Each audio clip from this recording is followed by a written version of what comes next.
दोस्तों आज का वीडियो हमारा सिर्फ छोटा सा एक वीडियो है, मनी बिल के साथ रिलेटेड है। और इसमें आपको मैं मनी बिल के साथ रिलेटेड आपको फैक्ट बताऊंगा। मनी बिल की डेफिनेशन है जो आर्टिकल 110 के अंदर दी हुई है। और मनी बिल के बारे में बताया जाता है कि सबसे पहला फैक्ट तो इसके लिए ये है कि मनी बिल को हमेशा पहले लोकसभा में पेश किया जाएगा, उसके बाद ये राज्यसभा के पास जाएगा। कभी भी जो मनी बिल है वो पहले राज्यसभा के अंदर पेश नहीं होता, जबकि ऑर्डनरी बिल को आपका चाहे राज्यसभा में पेश करो चाहे आप उसको लोकसभा में पहले पेश कर सकते हो, लेकिन मनी बिल के केस के अंदर आपको हमेशा ही ये पहले लोकसभा के अंदर पेश करना ज़रूरी है। दूसरा फैक्ट ये है कि जो हमारा मनी बिल है, मनी बिल को हमेशा किसी मिनिस्टर के द्वारा ही प्रेजेंट किया जाता है। ख़ासतौर पर जो कैबिनेट मंत्री हैं उनके द्वारा ये पेश किया जाता है। किसी भी अदर मेंबर है जो कि गैर सरकारी मेंबर है उसके द्वारा इसको प्रेजेंट नहीं किया जा सकता। थर्ड फैक्ट है कि जब भी हम मनी बिल को पेश करना चाहते हैं तो इस बिल को पेश करने से पहले हमें इंडिया के जो प्रेसिडेंट है उनसे अप्रूवल लेना ज़रूरी है। Without approval of president the money bill can not be introduced in दी लोकसभा।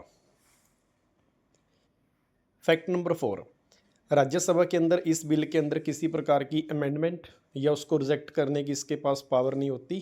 राज्यसभा सिर्फ रिकमेंडेशन दे सकती है कि इसके अंदर ये चेंज किया जा सके, लेकिन उसको एक्सेप्ट करना या ना करना ये राज्यसभा के ऑपोजिट लोकसभा के पास ये पावर है कि उसको एक्सेप्ट करे या ना करे, ये उनकी मर्जी है। उसके बाद राज्यसभा जो हमारा बिल है ये मनी बिल, इसको सिर्फ 14 डेज़ के लिए ही अपने पास डिस्कशन के लिए रख सकती है, जबकि ऑर्डनरी बिल के केस के अंदर 6 मंथ का टाइम पीरियड होता है। जबकि हमारा जो मनी बिल है इसके अंदर राज्यसभा इसको सिर्फ 14 डेज़ के लिए ही रख सकती है। अगर 14 डेज से ज़्यादा हो जाते हैं तो ये बिल ऑटोमेटिकली राज्यसभा से पास माना जा सकता है। तो कुल मिला के कहा जाए तो राज्यसभा के पास इस केस के अंदर मनी बिल के केस के अंदर कोई खास पर्टिकुलर पावर नहीं है। मनी बिल जब लोकसभा में से पास हो जाता है तो उसके बाद इसको स्पीकर की जो परमिशन है वो लेना इसमें बहुत ज़रूरी है, वेरिफिकेशन होना ज़रूरी है। जब तक लोकसभा का स्पीकर इस बिल को अप्रूवल नहीं देगा तब तक ये राज्यसभा में डिस्कशन के लिए नहीं जाएगा, जबकि ऑर्डिनरी बिल के केस में ऐसा नहीं होता।